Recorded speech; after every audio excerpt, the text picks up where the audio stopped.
салом дӯстон, равзанаи трансфери тобистона пур аз гардишҳои ғайричашмдош ва қарорҳои чархишӣ аст ва вазъи ивази бозингарон байни Челси ва Манчестер Юнайтед намунаи барҷастаи ин шуда метавонад. Дастаи шаҳри Лондон имкони ворид кардани Раҳим Стерлингро ба гуфтушунид оиди Ҷейден Санчо баррасӣ мекунад ки манбаъҳои боэътимод ба мисоли Daily Mail инро тасдиқ мекунад. Имрӯз мо оиди тоб навгониҳо аз бозори трансферӣ суҳбат мекунем. ҳатман тугмачаи обуна шуданро зер карда то охир бо Муҳаммад Гаиров бошед. Ла Лига намегузорад ки мухлисони футболи дурахшони испанӣ ҷилгир шаванд. Бархурдҳои даври дуюм ҳамагӣ ба охир расиданд ки даври сеюм оғоз мешавад. Дар байни 10 вохӯрӣ интригаи бозии Райо Великано ва Барселона намоён аст. Райо давраи тайёриро ба мавсим пурсамар гузаронд. Ин ба беҳтар шудани тамоми ҷиҳатҳои бозии даста ки ҳолу мағлуб нашудааст ёрӣ расонд. Бо назардошти захираҳои камтари молиявии клуб, натиҷаи мураббии ҷавон Иниго Пересро метавон муваффақ номид. Санҷиши асосии қобилияти дар мубориза бо фаворити Ла Лига Барселона имшаб баргузор мешавад. Кадом даста зур мебарояд? Тамошаи рақобатро бо 1x ҷолибтар гардонед. Ин ширкат чандин сари сол мешавад ки кору фаъолият дорад ва беҳтарин шароитҳоро фароҳам меорад. Танҳо дар мо ва танҳо барои шумо мо промо тайёр кардем бо номи MG 0777 ки шумо метавонед дар вақти регистратсия кардан дар аввалин пардохти худ то ҳаҷми 8000 сомонӣ бонус ба даст доред. Ссилкаи зарурӣ дар комментарии ин видео. Имкониятро аз даст надиҳед. Раҳим Стерлинг ки 7 солро дар Манчестер Сити гузаронидааст, имкони гузаштан ба Манчестер Юнайтедро истисно намекунад. Бо вуҷуди фаъолияти тӯлонӣ ва муваффақонаи ӯ дар Сити ва Челси, Стерлинг барои даъвати нав кушодааст ва гузариш ба Юнайтедро яке аз вариантҳои идомаи фаъолияти худ меҳисобад. Ин қарор метавонад бо назардошти муносибати қаблии ӯ бо Сити аҷиб ба назар расад, аммо футболбоз ҳамеша баъри дастовардҳои наву қуллаҳои баланд талош мекунад. Бо вуҷуди ҳавасмандии ҳам даста ва ҳам бозингар, ин гузариш дар айни замон ғайриимкон ба назар мерасад. Монеаи асосии маоши баланди Стерлинг мешавад ки дар як ҳафта 325,000 фунт аст. ин барои Челси мушкилоти ҷиддии молиявӣ эҷод мекунад. Дар навбати худ Ҷейден Санчо дар як ҳафта 300,000 фунт ба даст меорад ки ин вариант ба Челси мувофиқтар арзёбӣ мешавад. ҳамин тариқ гарчанде ки доду гирифт байни Челси ва Манчестер Юнайтед барои ҳар дуи ҷониб ҷолиб ва эҳтимолан фоидаовар ба назар мерасад, тарафи молиявӣ метавонад монеаи ҷиддӣ барои татбиқи он гардад. Дар ҳар сурат ин ҳолат ишора мекунад ки ҷаҳони футболӣ касбӣ то чӣ андоза пешгӯинашаванда ва ҳаяҷоновар буда метавонад ки дар он ҳар рӯз фитнаҳо ва имкониятҳои нав ба вуҷуд меоянд. Федерико Кьеза ба Барселона ултиматум мегузорад. Агар дар давоми 24 соати оянда нилнориҳо трансферро амалӣ насозанд, футболбози Ювентус ба баррасии вариантҳои дигар шурӯъ мекунад. Ба гуфтаи рӯзноманигори маъруф Ҷанлука Ди Марсио, вингери Ювентус ва агенти ӯ омодаанд ки ба Барселона як рӯз дигар диҳанд то бифаҳманд ки ба Барса умед баста мешавад ё ин ки не.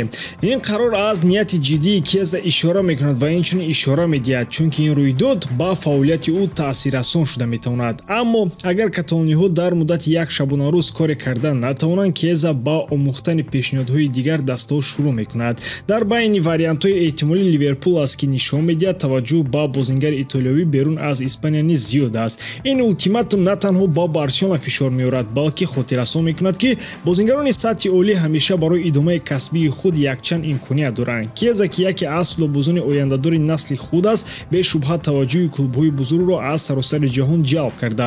Дар 24 соати оянда мо мебинем ки оё Барселона метавонад талаботи Кьезаро қонеъ кунонад.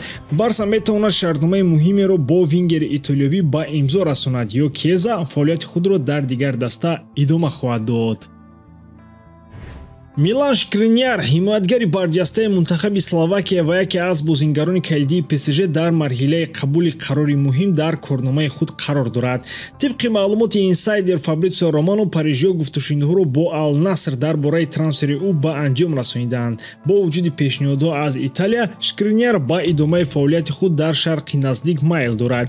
Ин трансфер метавонад як қадами муҳим барои худи футболбоз ва дастаи нави ӯ бошад. Шкриньяр ки тобистони соли гузашта ҳамчун агент имтиёзот ба ПСЖ омад, дар муддати кӯтоҳ қисми ҷудонашавандаи даста гардид ва дар мавсими гузашта дар Лигаи 1 24 бозӣ анҷом дод. Аммо таваҷҷӯҳи Ал-Наср ва инчунин шароити беҳтари пешниҳодшуда ҳолатро тағйир дода метавонад. Дар навбати худ гузариши Шкринияр ба Ал-Наср метавонад барои дастаи Арабистони Саудӣ ки мехоҳад хатти дифои худро тақвият диҳад варианти олӣ бошад. Ҳамин тариқ ояндаи Милан Шкринияр имкон дорад ки пурмазмун ва ҷолиб шавад. Новобаста аз он ки ӯ фаъолияташро дар куҷо идома медиҳад, боварӣ дорем ба дастаи худ фоидаи худро мерасонад.